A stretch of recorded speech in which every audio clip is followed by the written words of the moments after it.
Unit second current and electricity. कोई भी बच्चा नोट्स नहीं बनाएगा, बोर्ड पर मैं पढ़ाऊंगा, आप समझते रहोगे, नोट्स बनाओगे अगर तो यूट्यूब से बना लोगे बाद में। Concept clear? बिल्कुल बेसिक लेक्चर दूंगा, 8 के 8 नंबर आपके पूरे आएंगे, आप चाहे सीबीएसई बोर्ड में चाहे आईएससी बोर्ड में। इसलिए डिग्री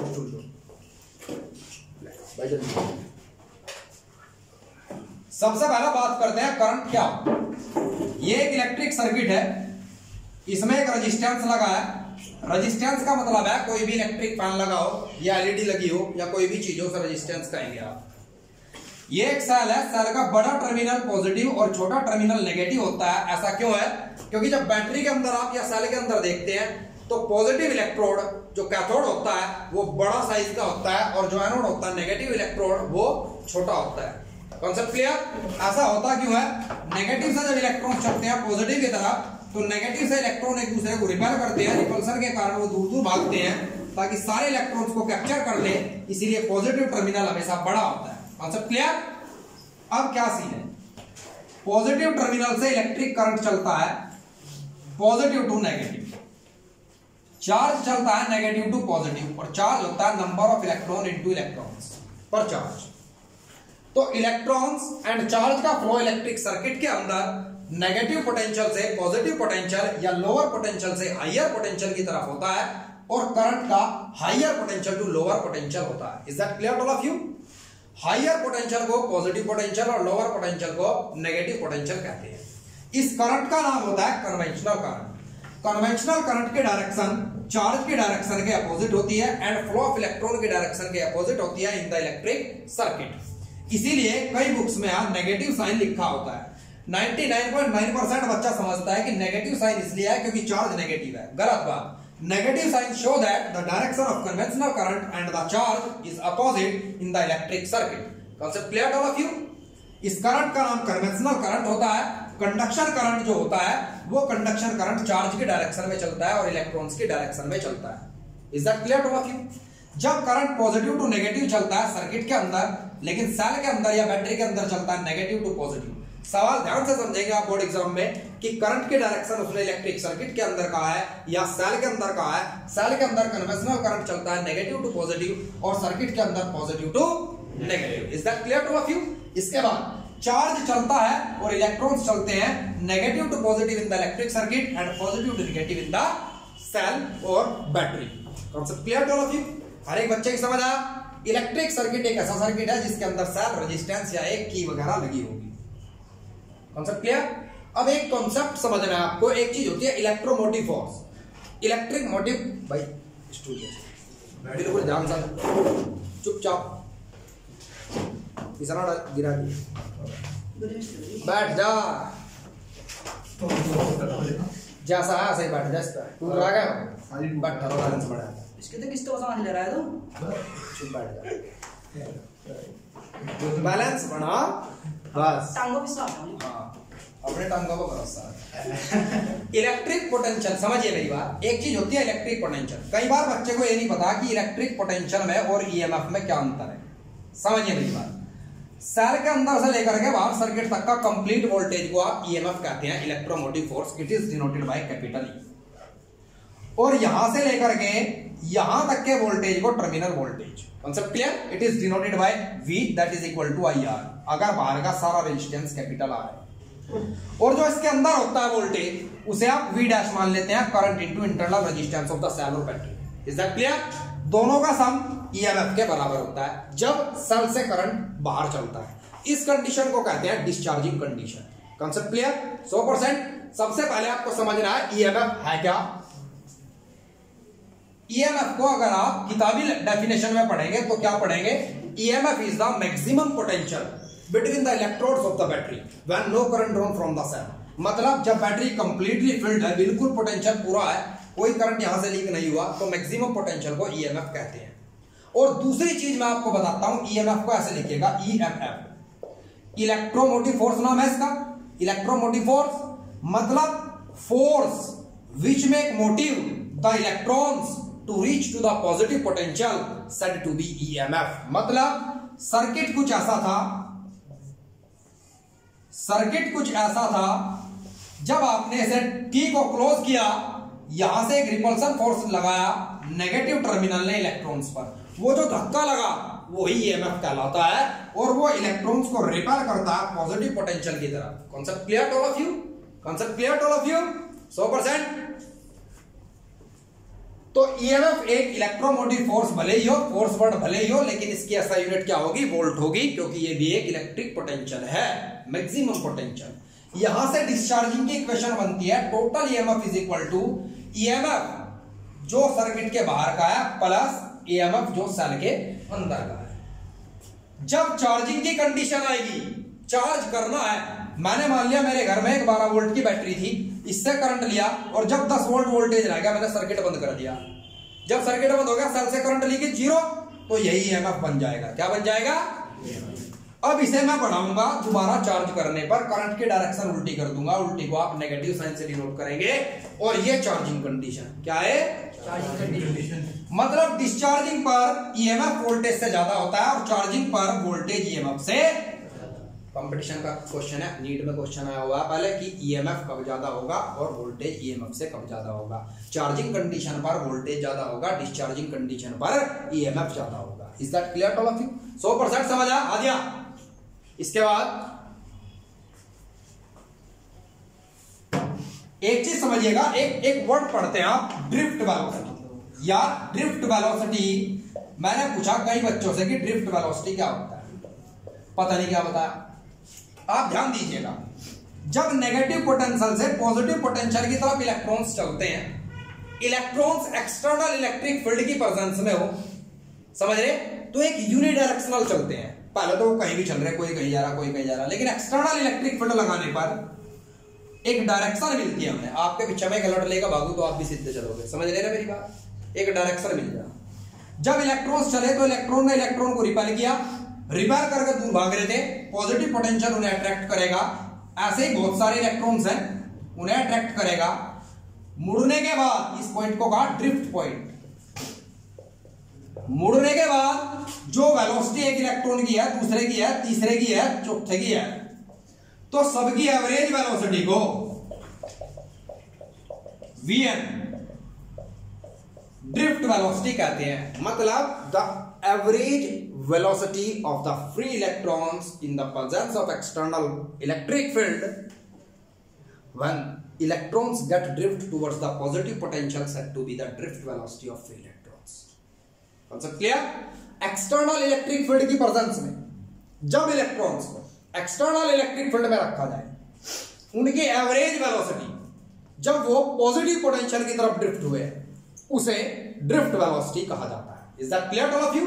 रट्टा नहीं मारना, रट्टा नहीं, समझना टॉपिक, समझ रहे ना?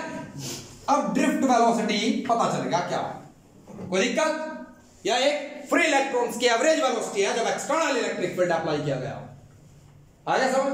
इसके बाद इलेक्ट्रिक करंट का क्या कोई संबंध है ड्रिफ्ट वेलोसिटी से?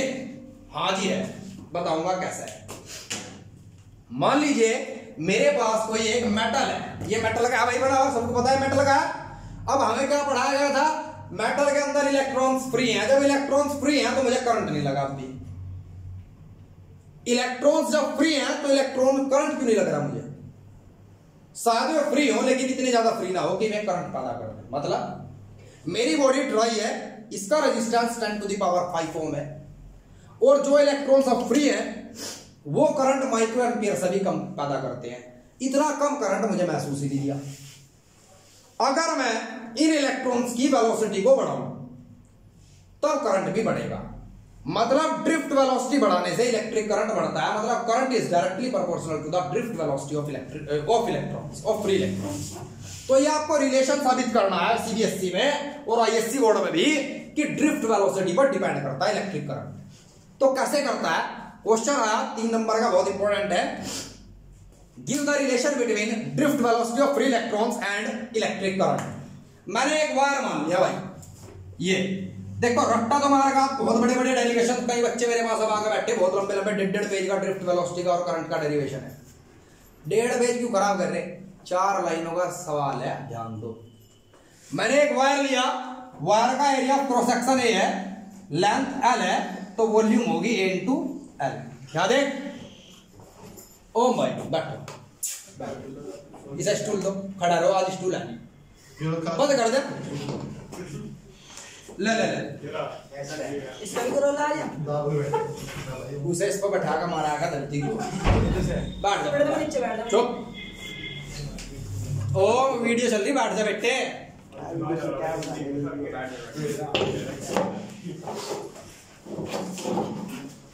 तो वॉल्यूम कितनी आई बेटे? कंडक्टर की वॉल्यूम A इंटू एल। मैंने मान लिया small n number of electron per unit volume है, तो टोटल वॉल्यूम में नंबर ऑफ इलेक्ट्रॉन कितने होंगे? इतने। एक इलेक्ट्रॉन पर चार्ज कितना है? तो टोटल चार्ज कितना होगा? सही बात है, एक इलेक्ट्रॉन पर इतना charge, total number of electron इतने। मुझे निकालना करंट और इसका रिलेशन, तो divided by T charge upon time current और लेंथ अपॉन टाइम वेलोसिटी। तो ये रिलेशन बन गया E/A VD।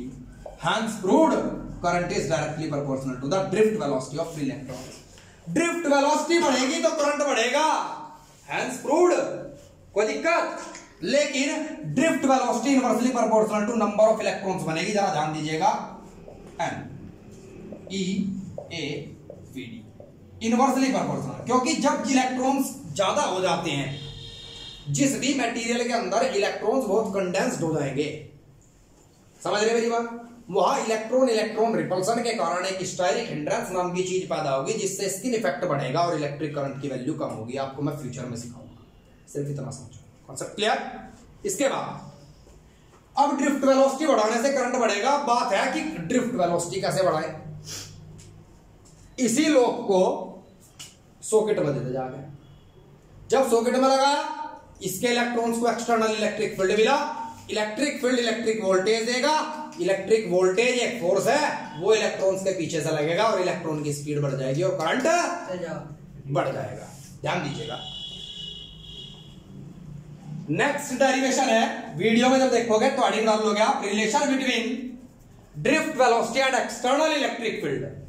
समझ रहे हैं मेरी बात? मैंने मान लिया एक इलेक्ट्रॉन पर जब एक्सटर्नल इलेक्ट्रिक फील्ड लगा तो फोर्स कितना होगा? इलेक्ट्रिक फोर्स, इलेक्ट्रॉन पर charge into electric field, linear force होता है ma के बराबर। हम मान लेते हैं जब तक इलेक्ट्रॉन्स पर इलेक्ट्रिक फील्ड अप्लाई नहीं किया तो उनकी वेलोसिटी, जो इनिशियल वेलोसिटी थी, वो फाइनल वेलोसिटी के कंपेयर में नेग्लिजिबल थी। तो जो v minus you upon T है, टी को लिखेंगे आप रिलैक्सेशन टाइम टो, और जो रिलेशन था वो जहां मैंने टी माना था वहां भी आप टो ही लिखेंगे, क्योंकि रिलैक्सेशन टाइम का यूज करते हैं भैया। समझ रहे हैं मेरी बात? इनिशियल वेलोसिटी नेग्लिजिबल मानते हैं और दूसरी वेलोसिटी को हम ड्रिफ्ट वेलोसिटी मानते हैं। तो मेरे पास एक्सेलरेशन की वैल्यू भी आ गई। तो मैं फोर्स को लिखूंगा m vd अपॉन टो, और इस इक्वेशन सेकंड को इक्वेशन फर्स्ट के बराबर रख दूंगा, और m vd upon tau is equal to E, और drift velocity is equal to E upon m into tau. Question सवाल ये भी आ सकता है पेपर में, ये आएगा इलेक्ट्रॉनिक्स यूनिट 9 से, कि होल्स पढ़ा तो होगा, होल्स करंट कम पैदा करते हैं as compare to the electrons. Why? Holes का मास प्रोटॉन के बराबर माना जाता है 1836 गुना ज्यादा इलेक्ट्रॉन से, तो उनकी ड्रिफ्ट वेलोसिटी कम होती है। दैट्स व्हाई इलेक्ट्रॉन्स ज्यादा करंट पैदा करते हैं।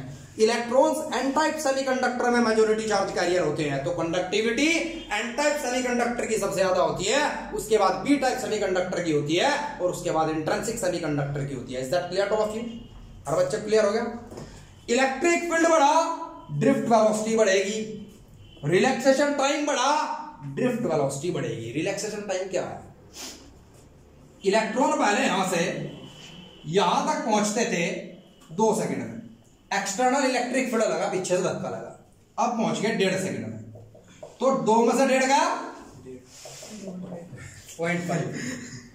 ठीक है, तो ये रिलैक्सेशन टाइम, इतना समय बच गया, जितना समय बच गया उतनी स्पीड ज्यादा थी, मतलब उतना टाइम, जितना टाइम देख, जितना समय बच गया मतलब उतनी स्पीड ज्यादा थी, स्पीड ज्यादा थी मतलब इलेक्ट्रिक फील्ड ज्यादा था, मतलब करंट ज्यादा होगा। Concept clear? 100%। अब एक चीज समझे जाए, क्या लेंथ का कंडक्टर की फर्क पड़ता है ड्रिफ्ट वेलोसिटी पे? 100% पड़ता है बेटे, 100%। 10th क्लास में रिलेशन पढ़ा था, resistance is equal to rho l by a. Length बढ़ने से रेजिस्टेंस बढ़ेगा तो ड्रिफ्ट वेलोसिटी घटेगी। Is that clear to all of you? Is that clear? 100%। अब सवाल ना कई बार बच्चा ये कहना है कि लेंथ बढ़ने से ऐसा क्या सीन हुआ, बस ऐसे ही बैठते बैठते, लेंथ बढ़ने से ऐसा क्या हुआ कि रेजिस्टेंस बढ़ा कंडक्टर का। लेंथ बढ़ने से क्या होता है जरा ध्यान दीजिएगा, एटम सीरीज में आते हैं, एटम सीरीज में आते हैं और सीरीज में रेजिस्टेंस हमेशा बढ़ता है, और एरिया ऑफ क्रॉस सेक्शन बढ़ने से पैरेलल में भी आते हैं, पैरेलल में रेजिस्टेंस घटता है। Is that clear to all of you? बस अब भाई क्या क्या पढ़ लिया आप लोगों ने? आपने पढ़ लिया करंट, कन्वेंशनल करंट क्या है, इसके बाद जो जो चीजें पढ़ी आपने सारा पढ़ लिया। कोई दिक्कत जहां तक किसी बच्चे को कोई प्रॉब्लम? मैं ईएमएफ भी पढ़ाया आप लोगों को, ड्रिफ्ट वेलोसिटी पढ़ाई, relation between current and drift velocity पढ़ाया। इसके बाद मैंने क्या पढ़ाया आपको? अब मोबिलिटी। अब बात आएगी मोबिलिटी, इसकी असाइनमेंट सीबीएसई में बहुत आया। अब मोबिलिटी, मोबिलिटी है क्या भाई? अगर मैं आप लोगों का काटना चाहूं तो मैं डायरेक्ट कह सकता हूं मोबिलिटी होती है drift velocity of free electron और इलेक्ट्रिक फील्ड की रेशो। कुछ नॉलेज हुई इससे? कुछ भी नॉलेज नहीं। अब नॉलेज वाली बात करते हैं। ड्रिफ्ट वेलोसिटी क्या है? जब एक्सटर्नल इलेक्ट्रिक फील्ड बढ़ाया जाता है तब drift velocity of free electrons बढ़ जाती है, जिसके कारण ही करंट बढ़ता है। Concept clear? और जब प्रोपोर्शनलिटी का एक साइन लगाते हैं इसे इक्वेट करने के लिए, तब एक कांस्टेंट वैल्यू आ जाती है जिसे मोबिलिटी कहा जाता है। इस तरीके से mobility is equal to drift velocity per unit electric field बनता है। इसकी एसआई यूनिट, इसके नाम की मीटर पर सेकंड, इसकी न्यूटन पर कूलम, ये इसकी एसआई यूनिट बनती है मोबिलिटी की। मोबिलिटी हल्के पार्टिकल की ज्यादा होगी, मोबिलिटी ज्यादा होगी तो ड्रिफ्ट वेलोसिटी ज्यादा होगी। तो इलेक्ट्रॉन की मोबिलिटी होल से ज्यादा होती है, इसीलिए एन टाइप सेमीकंडक्टर में करंट ज्यादा चलता है as compare to the p type semiconductor. अब रिलेशन देखते हैं जी, मास पर डिपेंड कैसे किया। ज्यादा टेंशन नहीं लेनी, हम क्या कहेंगे अभी? हमारे पास रिलेशन था drift velocity upon relaxation time into mass is equal to E. तो drift velocity upon tau is equal to E upon M. इस ई को मैं यहां ले आया और टो को यहां ले आया। अब ये क्या बन गया? Mobility e tau upon M.